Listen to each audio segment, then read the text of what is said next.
Now we are going to take you through an actual recharge, so you know the steps involved. For this demonstration, we will be recharging a vehicle that uses R134A, and we'll be using an AC Pro kit that uses an analog gauge. Recharging with R134A and R1234YF is a similar process that follows the same steps we are about to go through. First, we need to locate the AC system's low side pressure port. This is a cap-covered port that lies on the metal line between the compressor and evaporator.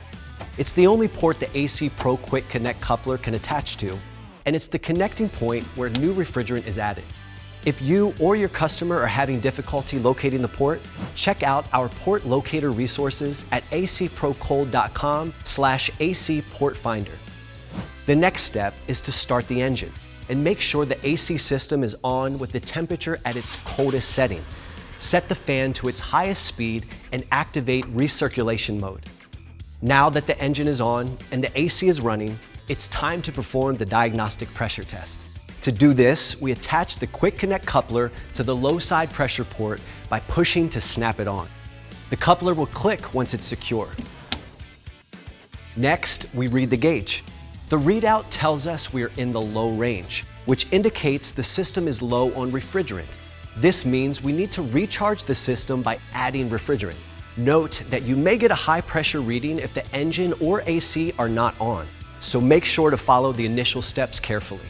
Also, it is important to take a reading with the compressor clutch engaged.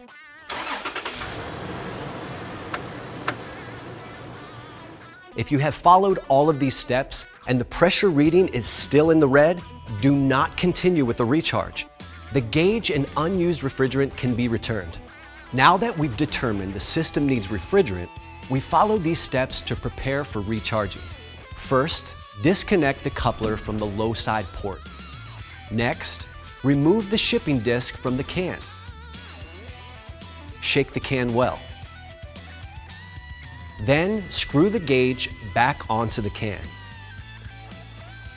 Finally, reconnect the Quick Connect coupler to the low side port. Now we begin the recharge process.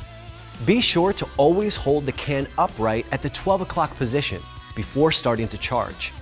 Squeeze the trigger on the gauge to charge the AC system. While charging, shake the can up and down, alternating between an upright and sideways position. Every 15 seconds, release the trigger. After the needle on the gauge face stabilizes, check the pressure reading. Make sure you read the pressure when the trigger is released, not while it is being squeezed.